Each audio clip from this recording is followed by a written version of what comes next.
Please welcome Mr. Oded Ailam, former head of Counterterrorism Division in the Mossad, to be interviewed by Amichai Stein, diplomatic correspondent for the Jerusalem Post.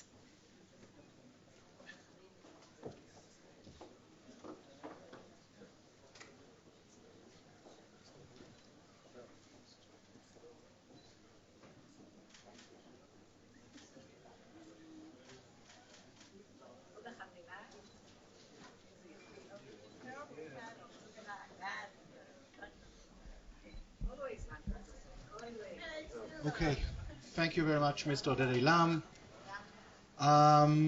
I'll ask, first questions. When you saw last week smoke rising out of Doha, and 10 minutes later Israel taking responsibility to trying and kill Hamas' most senior terrorist, what went through your mind after all these years in the Israeli security establishment? First of all, thank you for having me, and a distinguished member of the diplomatic corps. I just want to say one word. Many years ago, before I joined the Mossad, I wanted to be like Ambassador Hackby. Not an ambassador, but a rock star. It didn't work out, so I turned out to be a spy.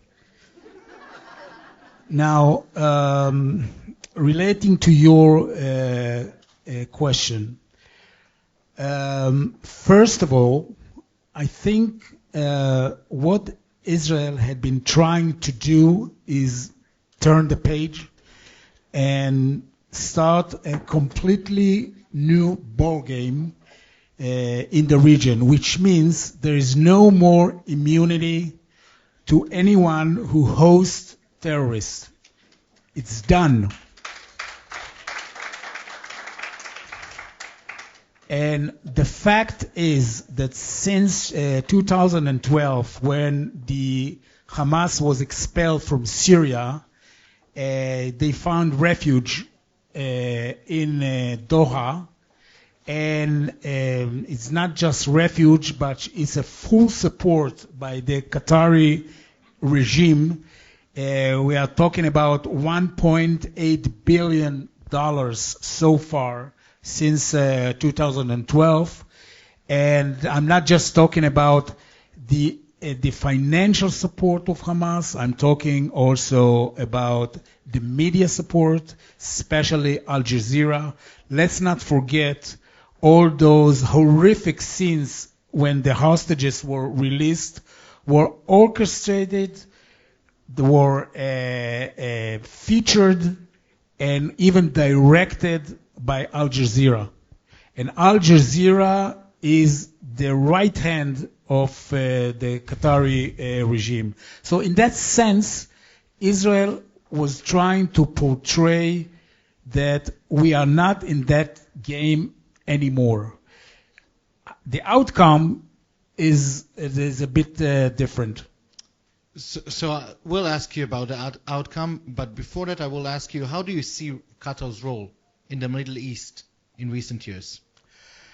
Qatar's roles in the Middle East had started in the late 1995, something like that, when Qatar realized their vulnerability.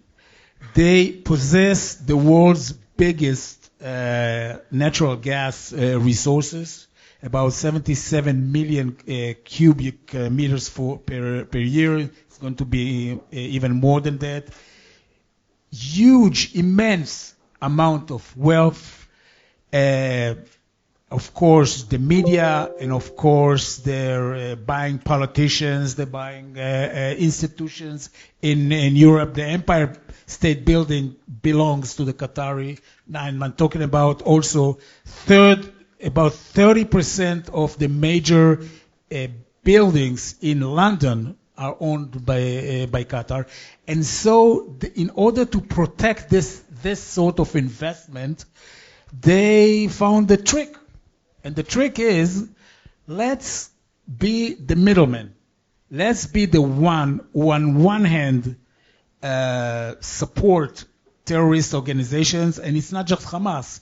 Let's not forget, it was Al-Qaeda, it was the Taliban, It is Jabhat al-Nusra right now in Syria, and of course in Hamas. And on the other hand, we will be the middleman, the people, the go-between, the one who you can talk, the one who can cut a deal. Okay, it reminds me a little bit of Charlie Chaplin moving The Kid, where he sent the little kid to break windows, and then he comes with the card saying, "Who wants to fix a window?" That's more or less Qatar role in this area. And that the fact that Qatar is involved in any major conflict around the world make them, in a way, a superpower. They're superpower in the media, they're superpower in the politics, and of course economically. And so Qatar established a very peculiar but very successful way of conducting themselves in the region and being a major player. Everybody is looking up to Qatar. Whenever there is a conflict, let's go to Qatar. And this is the major obstacle that Israel is right now facing in the war against terrorism. So that it's no secret that Israel tried also to downgrade Qatar's role in the mediating. And the strike last week, and Israeli officials, I remember, called me on the day of the strike, said this was one of the goals. What do you think will happen now with Qatar's role in the mediating? Will Israel at least attempt to achieve this is accomplished? First of all, Qatar right now is playing the victim. Everybody is trying to cheer them up and to say supportive sentences and words toward Qatar, then it plays good because Qatar likes to be a victim. Remember, in just about 2016, they were banned by all those countries around Qatar who are right now approaching Qatar and with all sorts of gestures. But Qatar needs the position of intermediator. They need it. They will not abandon that very quickly. In the short term, I can see, of course, downgrading their capabilities and downgrading their involvement. But soon enough, they will try to regain their status. And it's a big question whether Israel should accept it or not. My personal view is under no circumstances we should allow Qatar to resume the role unless they abandon completely their anti-Semite stand. They abandon completely Al Jazeera, which is being seen by 40 million Muslims around the world, and it's the biggest media in the Muslim world and the most influential one. And another series of acts in order to put them as a real, candid, and true intermediator. Now, final question. You know, we're talking about the Hamas senior terrorists abroad, inside Qatar. How much influence at the end do they really have on the question, can a deal be reached or a deal can't be reached? Isn't the real power amongst those who are holding the hostages, terrorists inside Gaza? There's something very unique had happened in the last, I would say, 8 months. The shift from Gaza had moved to the external forces who are residing in Qatar, mainly Khalil Haya, Jabarin, Nizar Obadallah, and people you know closely. Yeah. And they are the most influential right now in the negotiation. And oddly enough, we see that they are more stubborn and more hardliner than the one who in Gaza. And there's some sort of, I would say, puzzlement. How can it be?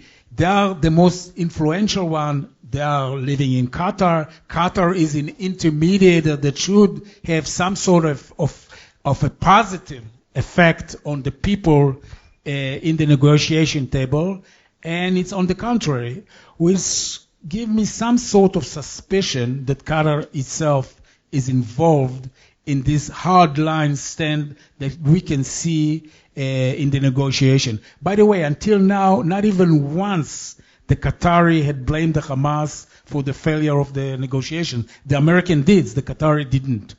And so one of the objectives of this targeting was to remove this obstacle from the negotiation, to remove those hardliners who hinder and make any sort of new proclaims in order to hinder any kind of a deal, and unfortunately it failed. Thank you very much, Mr. Ailam, for your great insight and interesting insight of all these years. I really appreciate it. Thank you very much. Thank you very much.